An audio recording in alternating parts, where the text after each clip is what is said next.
Bonifacio. Ang ama ng Katipunan. Ama ng Katipunan. Ama ng Katipunan. Sino ulit? Sino? Si Andres Bonifacio. Sino ulit to? Ang national hero, pambansang bayani? Very good. Ang ama ng Katipunan? Andres Bonifacio. Okay, sino ulit ang pambansang bayani?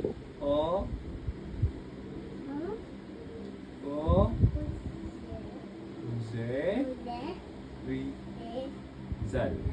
Jose Rizal. Okay. Tandaan mo yun si Jose Rizal. Yan ang itsura ni Jose Rizal. Opo, yan ang pambansang bayani.